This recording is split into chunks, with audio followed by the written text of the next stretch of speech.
The Silver Age deliver historic sales in February, with Showcase number 4 leading the charge as the book that started it all.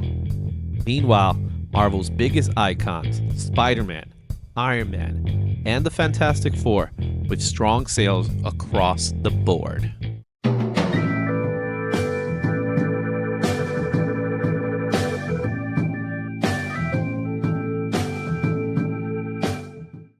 Silver Age Chartbusters, 1956 to 1970. Oh man, I love these books. These are the books that I absolutely love. Let's start off with number 5. Tales of Suspense 39, 1963 from Marvel Comics. This sold on eBay February 24th for $9,011. This features the first appearance of Iron Man Tony Stark. $9,000 for a 4.5. Not too shabby. No, definitely not. I've actually been thinking about going back and watching all the Marvel movies through, and Iron Man is just so good. Such a good movie. It really is. $10,000. What do you think? Just under $10,000. Would you pull the trigger? This one, I'm not as attached to this from my childhood or anything as some of the other characters. So I would probably, if I had this, I would sell it for something else. I see. To me, it's one of the big three.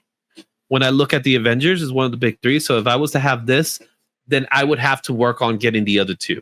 I would have to work on getting the Thor, and then I will work on getting Avengers 4, because I consider that to be the first Silver Age appearance of Captain America, because I probably wouldn't be able to afford Captain America Comics #1. That's just way too expensive. This would definitely lead you down a dark path of very expensive books for sure. Yeah. Or get the premiere issues as well. Those are some books that are really fun to get.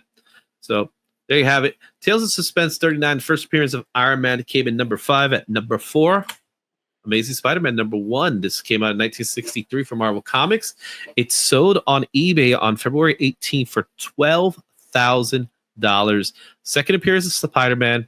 First appearance of J. Jonah Jameson and the Comedian, a 5.0 for $12,000. That's awesome. Like, this is one of those books. This is a lot more in my wheelhouse. I have about 17,000 books, and I would be willing to sacrifice many, many, many thousands of them to get a copy of this book. So would you give up half of your collection for at least one copy of this book, regardless of the grade? It would have to be close to this grade, but I would do a trade. Like, it's so complicated because all of my books are mainly raw until I start to get more slabs in. But that's the idea, is to get a bunch of slabs and trade them for these more kind of Silver Age keys that I'm looking for. Yeah. Like, for me, I have a large amount of comic books from my youth that I've collected. I'm sure you're very similar.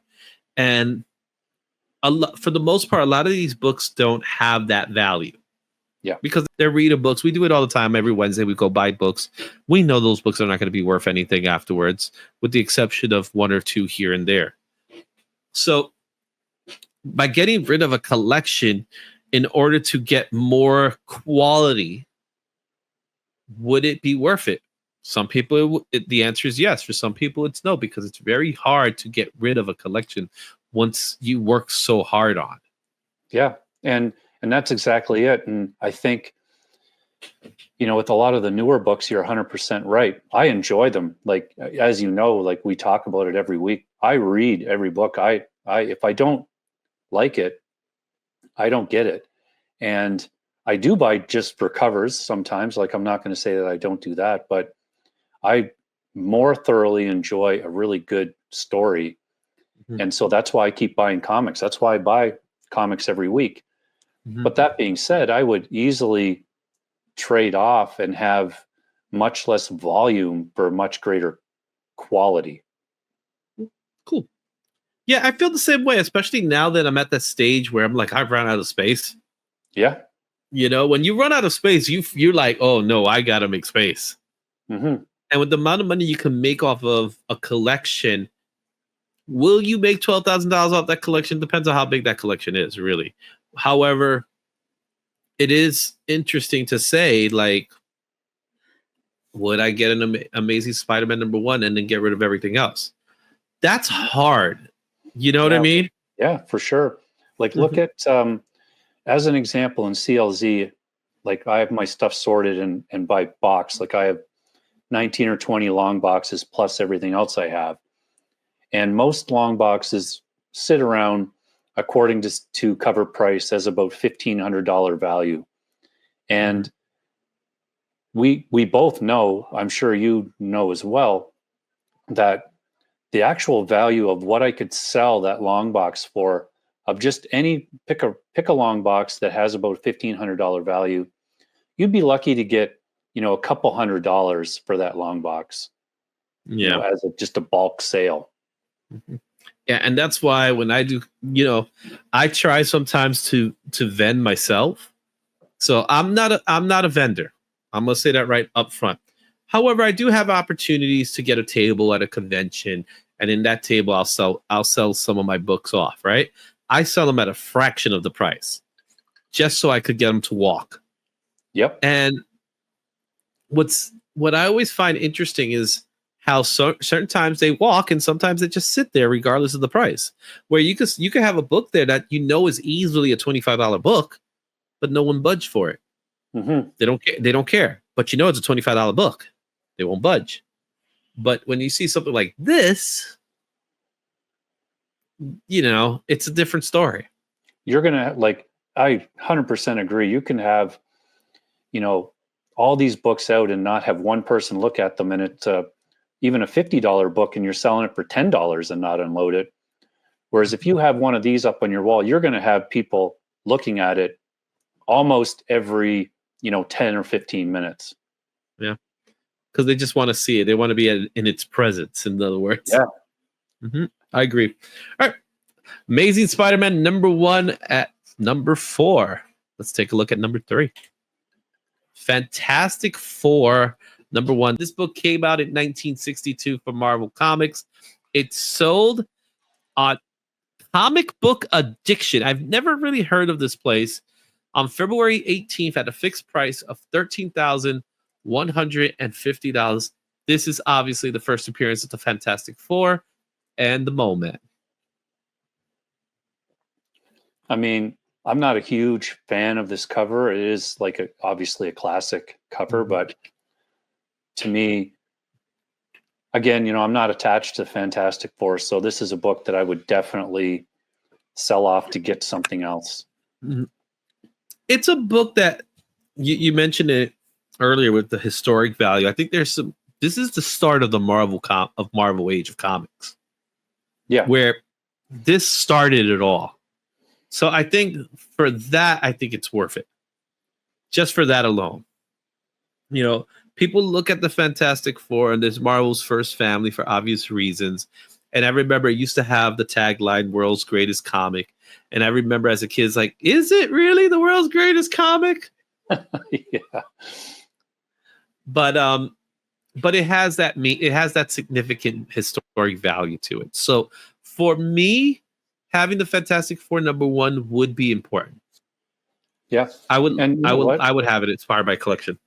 Yeah. And not being a huge FF guy, I don't have anything but high hopes for the movie. I want it to succeed because it just makes everything else around it better. So I enjoyed the other movies, even the one that people don't like, I liked.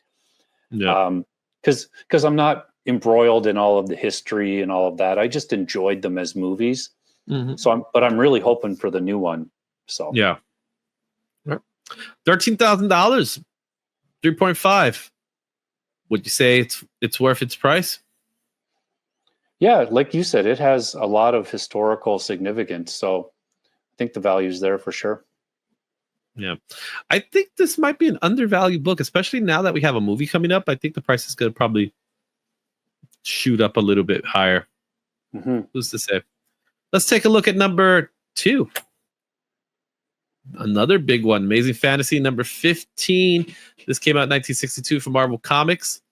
The book sold on eBay on February 24th for $22,750. I can't say much about it other than this is what many call the holy grail of comics today. I totally agree with that. This is the book. Like if I had this book, then I would not need to seek anything else, because to me, even though there's really important golden age books and all that, and we'll get to them, I don't need any of those. You could have your first Superman. I get it. It's awesome. I'm a huge Superman fan too. But for me, because I love this character so much, I would sell all of those ones to be able to get this. So if you had the ability to have, I'm going to just throw it out.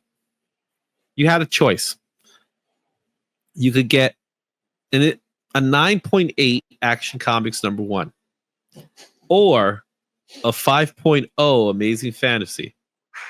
Which one would you go for? Well, I'd have to go with the Action 1, obviously, for the money.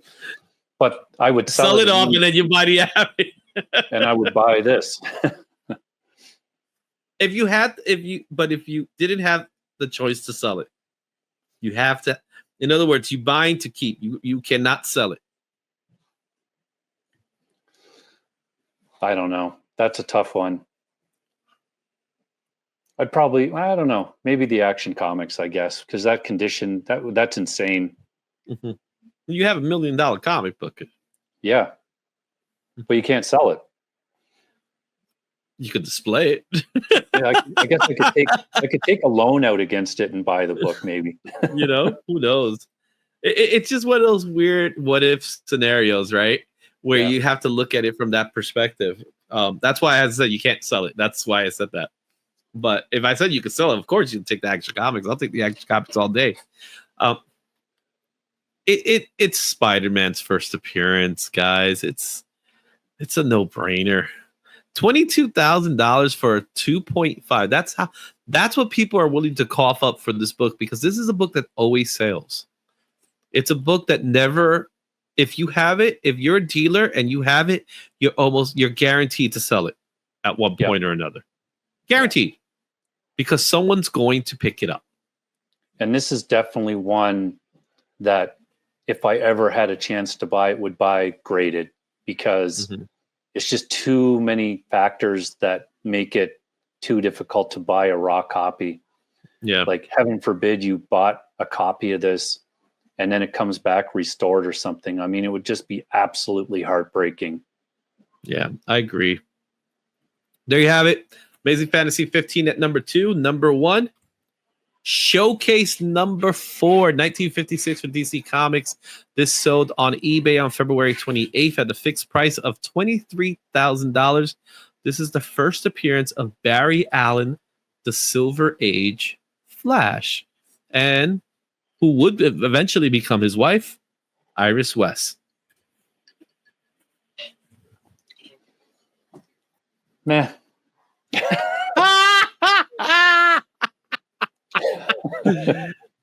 This is the start of the Silver Age. Yeah, I know. I get it. And you just went, eh. Meh. You know what? Like, don't get me wrong. So I'll qualify my meh attitude. I loved the Wally West run of The Flash. I thought it was awesome. I'm just not.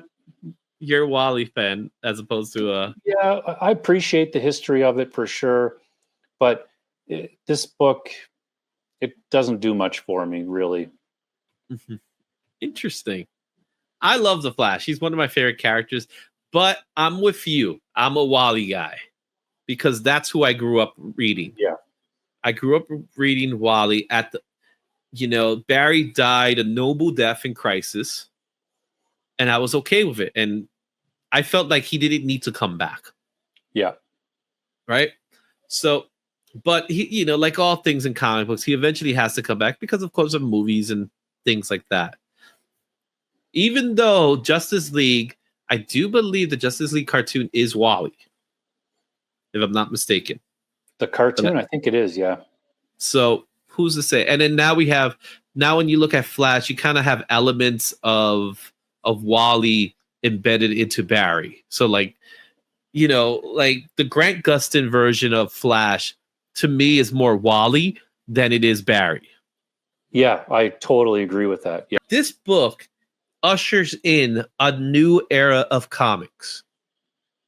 And that's why it's so important. This is the Silver Age of comics, and this is the book that kickstarts it. So, like Fantastic Four, number one, this one has that historic value to it. And $23,000 for a 4.5 just shows you how important this book really is. So, there you have it, guys. That's the Silver Age. Thanks for watching. Don't forget to like, comment, and subscribe for more comic content. Check out these other videos for even more insight. And I'll see you at the next one. Excelsior.